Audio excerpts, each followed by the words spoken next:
Keith Yackey here, founder of Private Money Pro and the creator of the Private Money Process, the step-by-step system where I show you how to raise tons of cash for your real estate deals. And you know, what's interesting to me is this. A lot of people ask me, Keith, what's your story? Like when you first got investing in real estate, like what happened? And were you able to raise money right away? And how did that work out? And what happened? And those types of things. And I'll tell you this much, it didn't go as planned. That's for sure. All right, so I'll just tell you, I'm gonna be very transparent with what happened to me because I hope that it will serve you well and encourage you to realize that listen, if it was really easy, everybody would be doing it. Nobody would be working at Walmart. And God bless people who work at Walmart, but I'm just saying, this is a skill, this is a business that you gotta be tough in, that you need to learn, that you can learn, all right? So my very first deal, I get accepted. I'm super excited, right? I didn't have any money on my own, and so I asked my sister, I said, you know, sis, can I have $5,000 for the earnest money deposit? And she says, yeah, no problem. Like, absolutely. She was excited to help me on my journey, and I'm forever grateful for her because of that. And so she gave me but what happened was this, is my brother calls her up and says, hey, you know, if you can just go ahead and wire the money down to me, I'll make sure I get it to Keith. I was working a full-time job at this time, so my communication was pretty limited as I was working. And I know some of you guys are in that same situation. Believe me, I get it. And what happened was this. She wired him the money, and I was supposed to meet up with him the next day, and he was going to bring me the money so I could put the earnest money deposit down on this deal. And I show up at the bank on my lunch break. The bank was really close to where I was working. And he shows up, and I'm like, hey, you got the money? And he's like, no, I don't have it. I'm like, what do you mean you don't have it? He goes, I don't have it. Now, mind you, you got to imagine the emotion that was flowing through me at this time. I was working from 5:30 in the morning till about 5 at night. And then I'd come home, eat dinner with my family, hang out with them for a little bit, stick my young children to bed, and then from about 9 o'clock to about 12 or 1, I would be working in my real estate business because I was working a job to, you know, take care of my family's needs, and then I wanted to move into this new career. And so I was burning the candle at both ends, doing anything I could to change my family legacy, anything I could to change the fate of my family so that we could have abundance, we could have what we wanted. And I'm sitting there, and I'm only $5,000 away to get this earnest money in so I can do this deal to make my first money, and my brother says, I don't have it. And I'm like, all of these emotions started flooding into me. He's like, I don't have it. I spent it on some things that were inappropriate. And I just looked at him and I said, you know, if you weren't my brother, I would knock you out right now. I wanted to deck him. Now, we're friends now and things have happened and we're great, but at the time, I was devastated. That's deal number one. Deal number two. I got a buddy involved with me to go find these deals. We got it accepted, and he scratched my name off of the contract, had it rewritten up with my name gone, with just his name on it.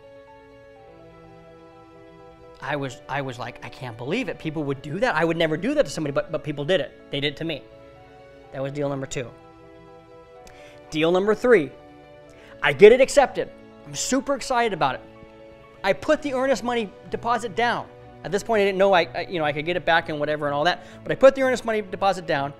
I had another friend of mine who I was going to wholesale. I was going to close the deal and wholesale it off to him.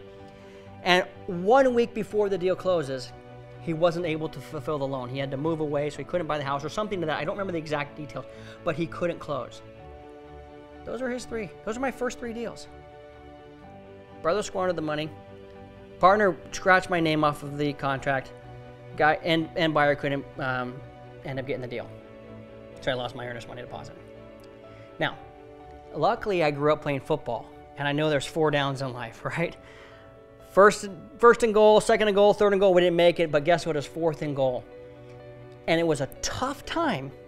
And I'll tell you, that was a pivotal time for me because I'm like, I don't want to be at the mercy of other people. I want to be able to do this. And I had to fight through all those demons in my head saying, see, this doesn't work, yada, yada, yada. But I'm like, you know what? I'm going to keep striving, keep pushing, keep hammering away. I'm not giving up. If somebody else can do it, I can do it. And then hopefully I can be an inspiration. If I did, somebody else can do it. And they can hear from my story of, you know, 1, 2, 3, I'm down. No, I'm not.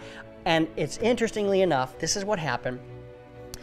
My wife was away on a trip, so I had me and my 3 kids. Just imagine this. I was about 27 or 28 years old, me and my 3 kids, and this realtor says, I've got 3 deals, you've got to look at them, I'm going to give you an hour, you'll be the first one to make an offer, and you got to get on these. And I had a decision to make at that point. Am I just going to say, oh no, I've got 3 kids, I'm just a single dad this weekend, I can't go look at it? And I said, nope, that's what somebody who would not succeed would do. What would a normal person do? That's what they would do. I want to do what an extraordinary person would do. I took those 3 kids, dropped them off at grandma's and said, I'll be back in an hour. I've got to go look at these deals. I went and made offers on those 3 deals. I got one of those accepted. That next week, I got another deal accepted through a wholesaler. I'm sure you know how all that works. And then I got another deal accepted that I had made an offer on before. And those first 3 deals, I was determined because the first 3 failures that I was not going to fail on these 3. So I went and made sure I secured the funding, make sure everything was good to go. And believe it or not, when this first deal was supposed to close of these 3, the day before, the hard money lender backed out. The day before. So I call my realtor and I'm in a panic at that point. Like, oh my gosh, I can't believe it. Not again. And I called him. I said, do you know anybody who could fund this? And he's like, you know what? I do know somebody who can fund this.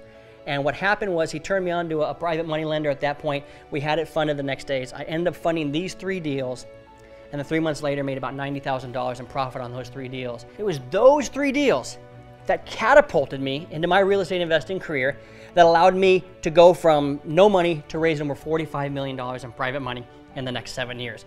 So listen, you might be struggling with your first couple of deals. I'm telling you, that first deal is the hardest. That first deal to raise money for is the hardest. But it gets easier and easier. The more coaching you have, the more training you have, the more teaching you have, it all compounds, but you have to push. Don't give up. Keep pushing, and you can do it.